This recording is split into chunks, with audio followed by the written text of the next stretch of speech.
Салам достар, бүгін 3D открыткиді қалай жасау керектігін көрсететін боламын. Бұл өте әдемі сыйлық десем қателеспеймін, өйткені ішінде сыйлайтын адамыңыздың 4 фотосы болады. Одан бөлек өзіңіздің жылы лебізіңізді білдіріп, тілек жазып қойсаңыз да болады. Егер сіздерге осындай дайын шаблон каналдары керек болса, онда біздің бар жоғы 1000 теңге тұратын каналға сіздерді шақырамын. Бұл каналдың ішінде тек қана 3D открытки емес, одан бөлек әртүрлі шокобокстар, кез келген сыйлайтын адамымыздың фотосы мен пакетиктер, коробкалар, осындай 3D открыткалар, пригласительный барлығы бар. Канал 1000 теңге ғана тұрады. Егер алғыларыңыз келсе, онда менің осы видеоның астындағы описанияға өтіп, менің WhatsApp ссылкама жазсаңыздар болады. Ал енді қазір қалай жасалу жолына оралсақ, ең алдымен мен дайын шаблондарды шығарып алдым. Оның барлық керек емес бөліктерін қиғанда бізде осылай қалу қажет. Қазір енді осыны пинцетпен беговать етемін.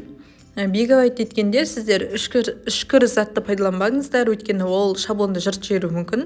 Мен пинцеттің доғал жағымен беговать еттім. Міне осылай бүктеп аламыз барлық бөліктерін. Сіздер дайын шаблон шығарғанда сіздерде осылай көрініп тұрады. Сызықтары міне сол сызықтардың бойымен осылай беговать етіп шығасыздар.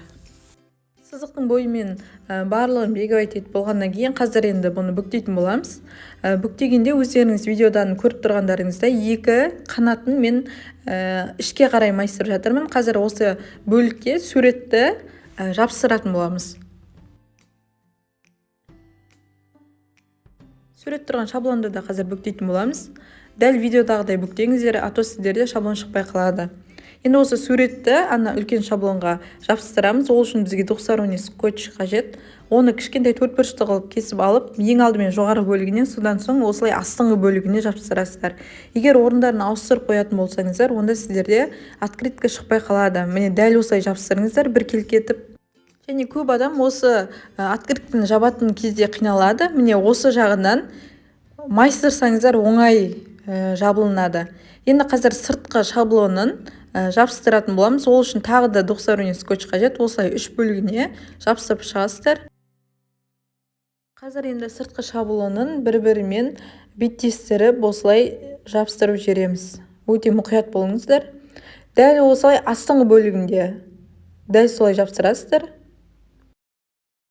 Міне бізде өте әдемі 3D открытки шықты. Негізі оңай жасалынады, тек жаңағы видеода шатасып кетпеңіздер деген жерде аса мән беріп қарасаңыздар жеткілікті. Менің арнама подписка жасауды ұмытпаңыздар.